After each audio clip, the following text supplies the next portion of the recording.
ناظرین، آج ایک ویڈیو سامنے آئی جس میں ٹرمپ سے ایک جرنلسٹ نے سوال کیا امریکہ کے اندر کہ آپ نے ایران کے اوپر جو بچوں کے سکول پر حملہ کیا ہے، 175 سے زائد بچوں کو شہید کر دیا، آخر کیوں کیا؟ جس کے جواب میں ٹرمپ نے بڑی ڈٹائی کے ساتھ یہ کہا کہ وہ ایران نے اٹیک کیا تھا۔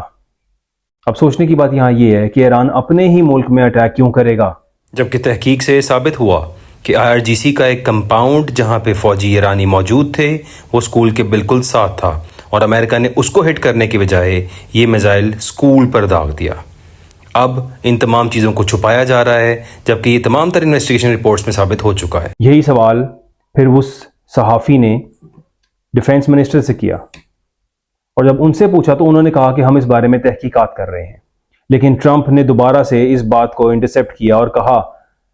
کہ نہیں، میں کہہ رہا ہوں کہ یہ حملہ ایران نے کیا ہے، اور پھر اسی ڈٹائی کے ساتھ ٹرمپ نے یہ بات دوبارہ کی۔ یہاں سمجھنے کی بات یہ بہت ضروری ہے کہ سعودیہ میں آئل فیلڈ کے اوپر اٹیک ہوا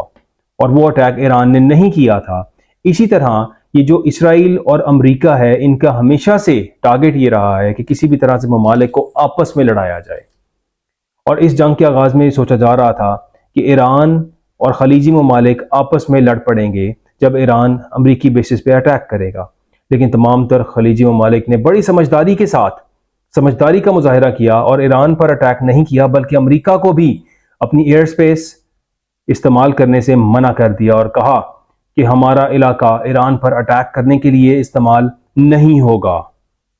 اس کے بعد امریکہ کے لیے مشکلات بہت زیادہ بڑھ گئیں۔ امریکہ یہ سوچ رہا تھا کہ یہ جنگ تو ایران اور خلیجی ممالک کی آپس میں ہوگی، جس طرح سے ایران عراق وار کئی سالوں تک چلتی رہی،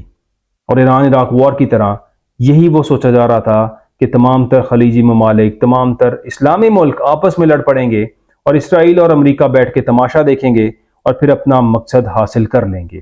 ایک ہی مقصد تھا امریکہ کا، اور وہ مقصد تھا ایران کے اندر اپنے تابع داروں کی حکومت بٹھانا، جس طرح دنیا کے تمام تر ممالک جہاں پہ وہ کنٹرول کر سکتے ہیں وہاں پہ اپنے تابع داروں کی حکومت قائم کی گئی ہے۔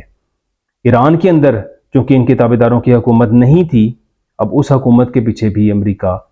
سر توڑ کوششیں کر رہا ہے، لیکن ابھی تک امریکہ کو کسی قسم کی کامیابی ملتی نظر نہیں آ رہی ہے۔ رشین انٹیلیجنس رپورٹس کے مطابق ابراہم لنکن جو دنیا کا عظیم ترین ایئر کرافٹ کیریئر تھا، ایرانی بیلسٹک میزائلز کے ہٹ ہونے کے بعد اس کو ایران کی رینج سے دور لے جایا گیا، اور اس وقت امریکی فوجی اسے خالی کر کے چھوڑ کے جا چکے ہیں۔ امریکہ کو اپنی پستی، اپنی ناکامی اس میں نظر آ رہی ہے، اور امریکہ کسی بھی طرح اب اس جنگ سے نکلنے کا بھی خواہش مند ہے، لیکن اسرائیل اس کے لیے مجبوری بنا ہوا ہے۔ ناظرین، اگر آپ کو میرا یہ تجزیہ اچھا لگا اور آپ آئندہ بھی دیکھنا چاہتے ہیں تو اس کو لائک کریں، سبسکرائب کریں، اور بیل آئیکن کو ضرور دبائیں، اور اس ویڈیو کو زیادہ سے زیادہ شیئر کریں تاکہ مزید لوگوں تک بھی یہ ویڈیو پہنچ سکے۔